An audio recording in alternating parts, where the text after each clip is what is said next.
So I guess it starts in the airport in Portland. 4 a.m. All of us are dead. Kind of messing around. Excited for what's to come, except not the plane ride. That part sucks. So after an hour of stalling, we still have, like, what? An hour and a half. We still have another hour and a half left, and we're waiting all down there. Gotta love it. So this is technically day one of the trip, but I wouldn't even call it part of the trip, as I was in an airport or an airplane all day, and that's just some of my least favorite moments of my life, is having to sit in the same place for like 10 hours without being able to sleep. After years, it seems like, and me realizing how much I really don't like planes, we finally landed in Japan.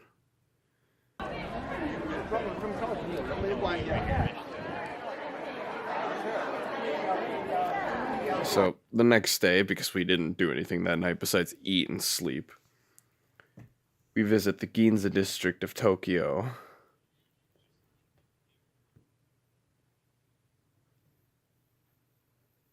Right now, this is the Meiji Shrine. Pretty cool place. It's the first thing we saw like it, so I was kind of like, whoa. Then after visiting another temple and whatnot, there is Wait. Tokyo Tower. That's the thing. Is it? Had a Pokemon Center there, so of course we were there. There was also a really cool space and future exhibit. But most importantly, there's a giant thing of Pikachu, so that was most of the time there. But that night was probably the best part of the day, when there's a sumo performer who did like a 15-minute performance. And just watch.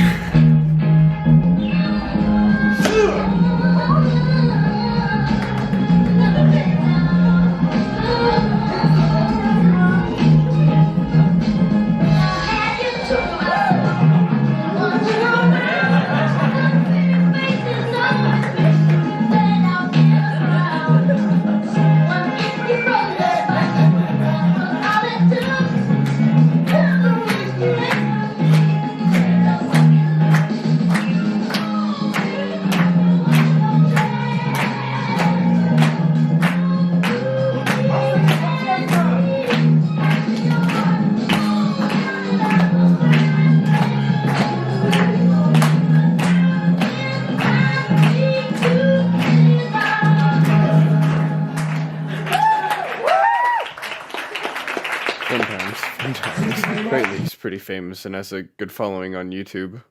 But the next day, we were able to go to Shibuya, and I was pretty excited the minute we found an arcade. So happy. This was like the one thing I wanted to do in Japan, was go to an arcade. Oh, they got the Taiko drum game. I'm sold. We're done. This is it. This is all we need right here, is the Taiko drum game. I'm playing this. And like tourists, we decided to take a picture in the middle of a bunch of people crossing. For some reason, the scramble is a lot smaller than I thought it would be, but it was still cool, especially getting pictures of it from the top. But probably the most exciting place we visited was Akihabara right here, where I may have spent way too much money here.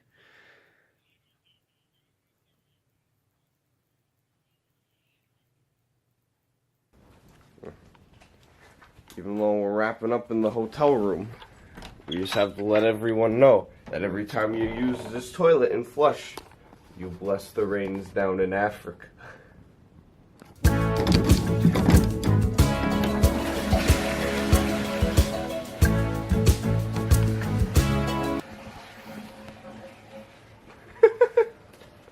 So that day was our last night in Tokyo, and we headed up to Kamakura to visit the Great Buddha, which was really cool. You could go inside it and whatnot.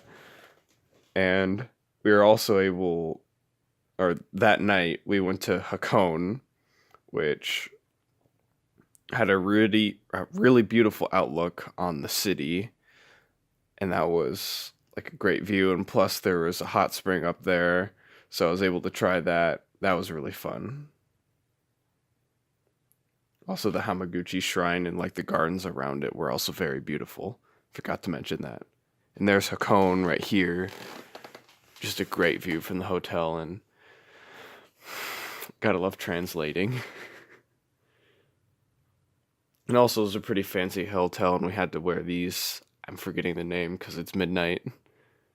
And the next day, we departed and went to the Hakone National Park and took a 10-minute cruise on the lake. The audio of the wind is burning my ears. And we were able to go up to Mount Komagatake, and we were supposed to see Mount Fuji, but there's too much fog, so we couldn't see too much there. And we also went briefly to the Odawara Castle before being able to ride one of these bad boys over here.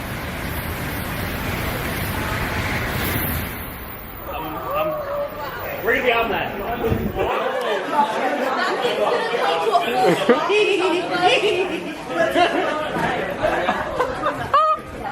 Yeah. Well, okay, it's gonna stop at a couple different stations. I noticed it was there and then it was gone. Hey guys, do you hear something? No, not anymore. Nope. And the next day in Kyoto probably was my favorite spot that we went to, which was visiting the Golden Pavilion. Just was very beautiful, and then this happened when we were there.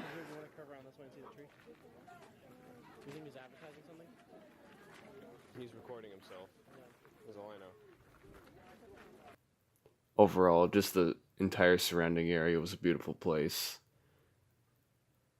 And after a pretty cool kimono show, we went to another castle, and eventually the bamboo forest, which that was a really cool walk, just seeing a bunch of bamboo around you.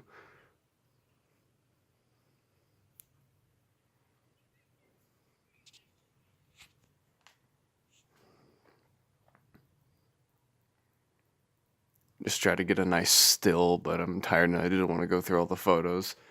And then for lunch, made sure I had to find some pizza somewhere. We also went through a big shopping mall. Oh, the big thing right here was...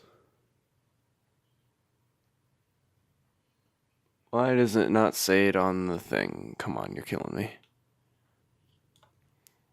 But this building right here, it's in Nara. I'm drawing a blank on the name right now. It has a giant Buddha statue in there with 4 other warriors and 2 other, smaller Buddhas. I don't know who the ones are next to it. I don't think I show it. But it's like the 8th time the building's been rebuilt, and it's 2/3 of the original size, which is just crazy because that building is crazy big. But Nara was pretty cool, and so were all the deer that would just walk up to you and try to bite you because they thought you had food. What's going on? Gotta love that. And I guess another fun part of the tour that I haven't really mentioned so far was being able to mess around during the nighttime.